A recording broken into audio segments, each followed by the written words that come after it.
کہ نبی پاک صلی اللہ علیہ وسلم کو اللہ رب العالمین نے جو منصب جلیل عطا فرمایا اور حضور کی فرائض نبوت اور ذمہ داری نبوت میں سے جو چیزیں تھیں وہ اپنے مخاطب جو جماعت موجود ہیں ان کا تزکیہ کرنا تھا، جس کو قرآن کریم بار بار کئی آیتوں میں ذکر کرتا ہے، جیسے سورہ جمعہ میں بھی ہے، سورۃ البقرہ کے اندر بھی ہے۔ وہ ایک مبارک لفظ جو حضور کی ذمہ داری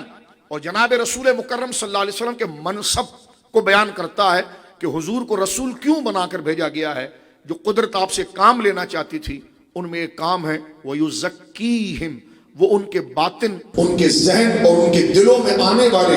منفی خیالات، برے خیالات، اسلام اور دین اور اصل فطرت اور قرآن اور اللہ کی مرضی کے خلاف جو خیالات ہیں، اور جو ان کے دل و دماغ جو نور اسلام اور حق کو قبول کرنے کی تختی ہے، تو اس کو جو گرد آلود کرتے ہیں، غبار آلود کرتے ہیں، تو نبی کا کام ہوتا ہے کہ وہ اپنی سچے قول کے ساتھ، اپنی صحبت، اپنی تربیت کے ساتھ اپنے سامنے جو لوگ موجود ہیں ان کے ذہنوں پر اور ان کے دلوں پر پڑنے والے شک اور رب کی نافرمانی کے جو غبار ہیں، یہ آثار ہیں، وسوسے ہیں، ان کو وہ جھاڑ کر صاف اور شفاف کرتا ہے اور دلوں کو اس طرح مانج کر چمکاتا ہے کہ جس پر اللہ کے انوار، اس کی توحید، اس کا پیغام اتر سکے۔ جیسے سفید کپڑے کے اوپر اگر غبار لگ جائے یا داغ لگ جائے تو میں اور آپ اس کو دھو دیتے ہیں کسی صابن سے اور اس کو پھر شفاف کر دیتے ہیں، یہ تزکیہ ہے۔ تو ذہن جو شیطان کے وسوسوں سے، بری صحبتوں سے حق کو قبول کرنے میں غبار آلود ہو جائے، تو نبی کا کام یہ ہوتا ہے کہ ان تمام شیطانی حملوں سے اور فکر کی خرابی سے جو ان کے سامنے موجود ہے، نبی کے سامنے، نبی کی پہلے ذمہ داری یہ ہے کہ جو آپ کے سامنے لوگ موجود ہیں ان کے ذہنوں کی تطہیر کریں گے، ان کی فکروں کو پاک کریں گے اور یقین کے اس درجے پر لے جائیں گے کہ انہوں نے آنکھوں سے تو اللہ کو نہیں دیکھا، لیکن اس کو پانے کے لیے اگر گود کے بچوں کو بھی قربان کرنا پڑے تو وہ اس میں بال برابر بھی پیچھے نہیں ہٹیں گے، یعنی یقین اور قبولیت کی اس سطح پر لے جائیں۔ یہ پوری ذمہ داری جو میں نے ایک مختصر عرض کی آپ کے سامنے، اس کو تزکیہ کہا جاتا ہے اور یہ رسول اللہ کی ڈیوٹی ہے، منصب ہے، آپ کے فرائض نبوت میں سے ہے۔ وَيُزَكِّيهِمْ، کہ میرا نبی لوگوں کے دلوں سے ان چیزوں کو پاک کر کے ان کے دلوں کو قرآن کا مخاطب اور رب کے سامنے پیش کرتا ہے۔ مجھے بتائیے، آج جتنے بھی ممبر پر صحابہ کے خلاف شور مچانے والے ہیں، وہ کہتے ہیں یہ 1 لاکھ کا مجمع ہے، یہ 2 لاکھ کا مجمع ہے، یہ ہمارے مخلص کارکنان ہیں، ان سے ہم جو کام لینا چاہے لیں۔ میں نے کہا یہ اتنی بڑی قوم آپ نے تیار کر دی، لوگ تو اپنے مفاد کے لیے کسی سے ملتے ہیں، لیکن آپ کہہ رہے ہیں کہ میں نے ایک ایسی ٹیم تیار کر دی ہے کہ جن کا مفاد میرے حکم کو ماننا ہے،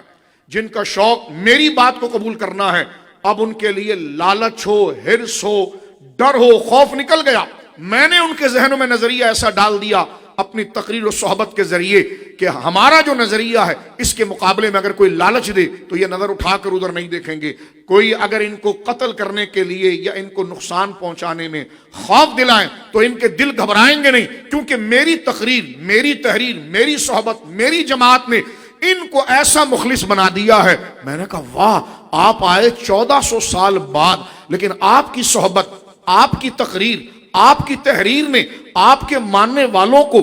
مادیت سے اور نفس کی گندگیوں سے نکال کر مشن کی طرف اتنا مخلص کر دیا کہ اب ان کے نزدیک سب سے بڑی کامیابی وہ مشن جس کو آپ بیان کر رہے ہیں وہ ہے، اور اس کو اچیو کرنے کے لیے، اس کے فروغ کے لیے، اس کے نشر کے لیے اور اس کے اطلاق کے لیے اگر ان کا بیٹا، ان کا مال سامنے آئے، وہ سب کچھ قربان کرتے ہیں، اس لیے کہ تمہاری تقریر، تمہاری صحبت، تمہاری تربیت نے ان کو قبولیت اور یقین کے اس معیار پر پہنچا دیا ہے کہ اب ان کے لیے لذت، شفقت، محبت، کھچاؤ اور جھکنا نہ اولاد کے لیے رہا، نہ مال کے لیے رہا، بلکہ سب کچھ نظریہ بن گیا۔ میں نے کہا آپ کی صحبت نے ان کو اتنا باوقار اور مشن کا وفادار بنا دیا، اور جس رسول کا منصب تھا انہوں نے صرف 5 ہی کو تیار کیا، جس کا منصب تھا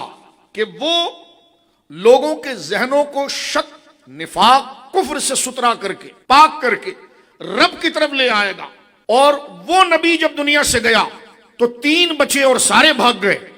اور میں نے کہا آپ وہ ہیں کہ آپ کی تربیت یہ ہے کہ آپ کے اجتماعات اور مجالس کے اندر لاکھوں لوگ بیٹھیں اور آپ کہتے ہیں کہ تربیت ایسی کر دی ہے کہ اب میں جو کہہ رہا ہوں اس کام کرنے میں ان کے بچے کی محبت، مال کی محبت یہ آڑے نہیں آ سکتی، نہ یہ بکیں گے نہ یہ جھکیں گے، میری تربیت میری صحبت نے ان کو مانج دیا ہے۔ میں نے کہا 14ویں صدی کے اندر تو اپنے مریدوں کا، اپنے ذاکروں کا ایسا تزکیہ کر دے اور ان کو رول ماڈل بنا دے، اور جس نبی کی ذمہ داری تھی ان کو رسولی اس لیے بنایا گیا تھا کہ وہ تزکیہ کرے، وہ 3 کو تیار کریں اور مخاطب ساری امت ہو، وہ ساری فارغ ہو جائے۔ تو یہ ڈھکوسلا، یہ الزام صحابہ پر نہیں منصب رسالت پر آئے گا کہ العیاذ باللہ جس مطلب کے لیے، جس مقصد کے لیے نبی کو رسالت اور فرائض رسالت دی گئی، نبی نے اس کو پورا نہیں کیا اور تو پورا کر رہا ہے۔ یعنی تیری زبان کی تاثیر اتنی بابرکت رہی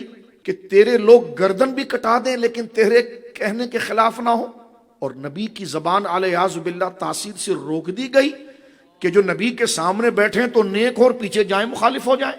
تو دنیا سے جائے تو اپنی ٹیم اور اپنے قوم اور اپنے مذہب کے لیے لاکھوں لوگ چھوڑ جائے، اور جو نبی آیا ہی آخری نبی ہے